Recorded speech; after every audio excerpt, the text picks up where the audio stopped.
Hi, good morning, one and all. Today we can discuss about central nervous system. I already said the central nervous system having a brain and a spinal cord. As per NCERT and as per intermediate board, the brain topic is very important. Mostly one question they will ask from this brain and spinal cord region.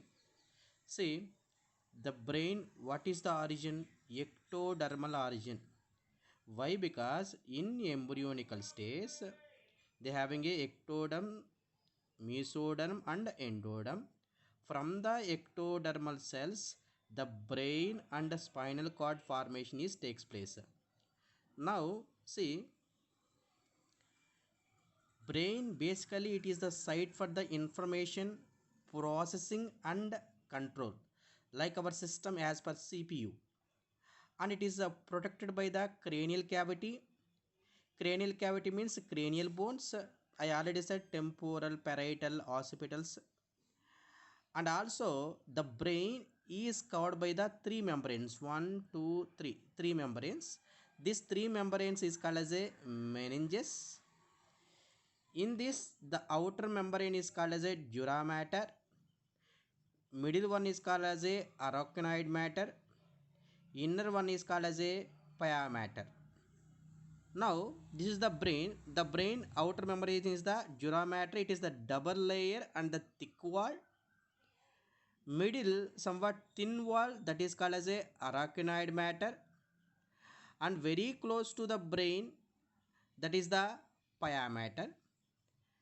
Between dura mater and arachnoid membrane, this space is called as a subdural space.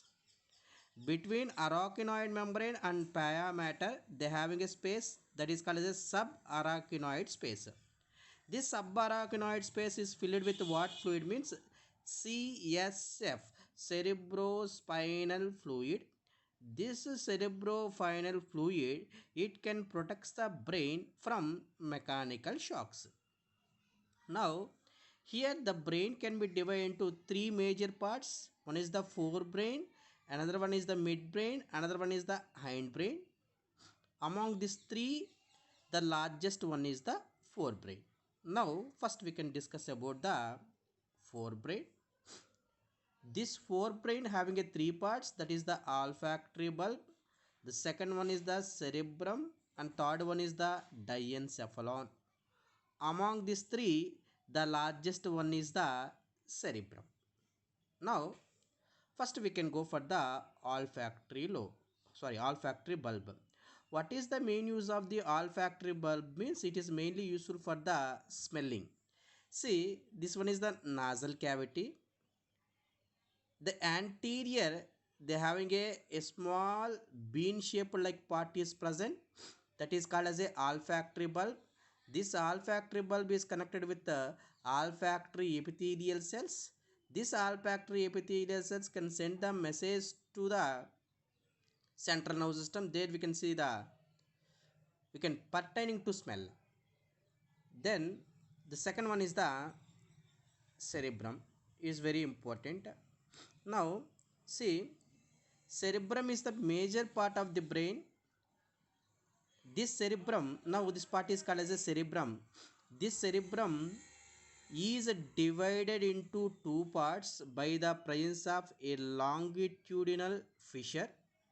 By the presence of this longitudinal fissure, this cerebrum can be divided into two parts, that is called as a cerebral hemi indicates off. That's why it will be divided into two cerebral hemisphere. One is the right cerebral hemisphere, another one is the left cerebral hemisphere. Right cerebral hemisphere can controls the left side of the body parts. Left cerebral hemisphere can controls the right side of the body parts. Now see, is somewhat rough structure according to the brain. Now totally this part is called as a cerebrum. Cerebrum, right cerebral hemisphere and left cerebral hemisphere.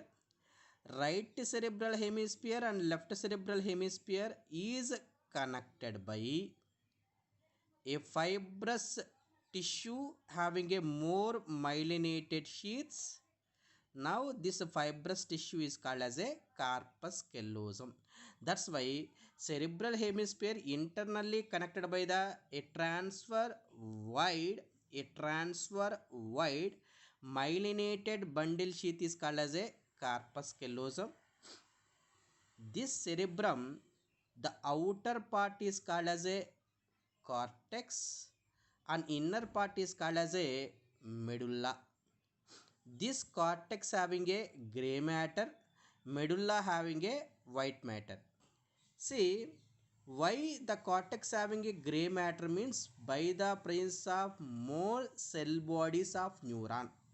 Why? Because in cell bodies they having a Nissl granules. By the presence of Nissl granules, it is appearing like a gray. That's why it indicates the gray matter.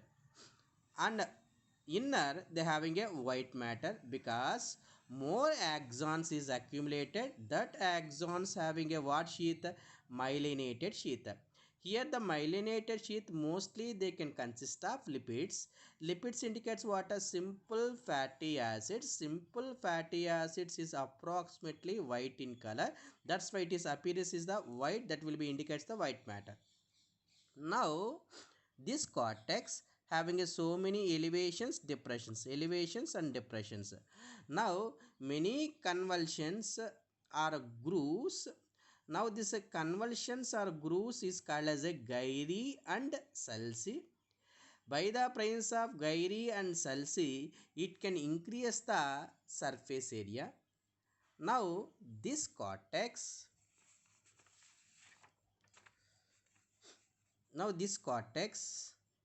having a mainly three areas. One is the sensory area, another one is the motor area, another one is the associative area. Sensory area, it can takes the impulse. Motor area, it can send the signals. Associative area, neither sensory nor the motor.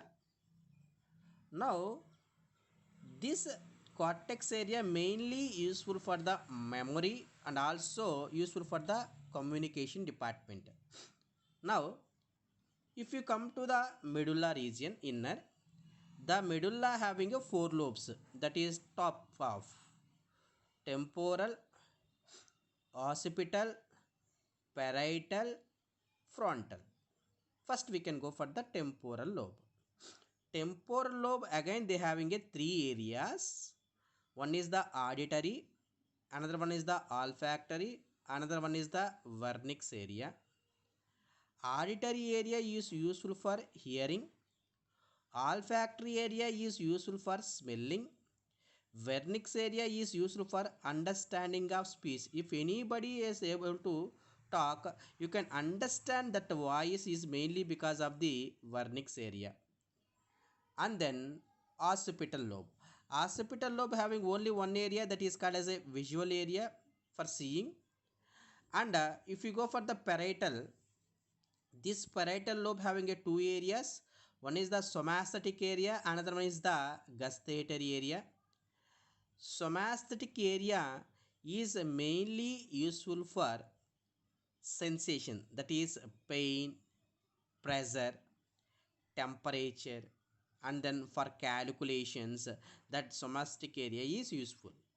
And gustatory area is mainly for taste. And frontal lobe, they having a two areas. One is the premotor area and motor area. Premotor area can controls the voluntary muscles which is under our control. Motor area can controls the involuntary muscles which is not under our control.